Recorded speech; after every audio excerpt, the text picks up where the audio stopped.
حضرت ابو سعید خدری رضی اللہ عنہ سے روایت ہے کہ رسول اللہ صلی اللہ علیہ وسلم نے ایک دن ہم سے دجال کے متعلق ایک لمبی حدیث بیان کی۔ اسی حدیث کے درمیان ہمیں آپ صلی اللہ علیہ وسلم نے فرمایا کہ وہ آئے گا، لیکن مدینہ کی گھاٹیوں میں داخل ہونا اس پر حرام ہوگا۔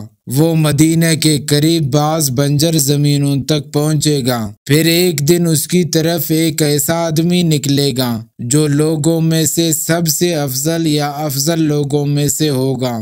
وہ بزرگ اس سے کہے گا، میں گواہی دیتا ہوں کہ تو وہی دجال ہے جس کے بارے میں ہمیں رسول اللہ صلی اللہ علیہ وسلم نے حدیث بیان کی تھی۔ تو دجال کہے گا، اگر میں اس آدمی کو قتل کر دوں اور پھر اسے زندہ کروں تو تمہاری کیا رائے ہے؟ پھر بھی تم میرے معاملے میں شک کرو گے؟ وہ کہیں گے نہیں۔ تو وہ اسے قتل کر دے گا، پھر اسے زندہ کرے گا۔ تو وہ آدمی کہے گا، جب اسے زندہ کیا جائے گا، اللہ کی قسم مجھے تیرے بارے میں اب جتنی بصیرت ہے اتنی پہلے نہ تھی۔ پھر دجال اسے دوبارہ قتل کرنے کا ارادہ کرے گا، لیکن اس پر قادر نہ ہوگا۔ ابو اسحاق نے کہا جاتا ہے کہ وہ آدمی حضرت خضر علیہ السلام ہوں گے۔ حضرت ابو ہریرہ رضی اللہ عنہ سے روایت ہے کہ نبی کریم صلی اللہ علیہ وسلم نے فرمایا، 6 چیزوں کے ظاہر ہونے سے پہلے اعمال کی طرف سبقت کرو۔ پہلا دجال،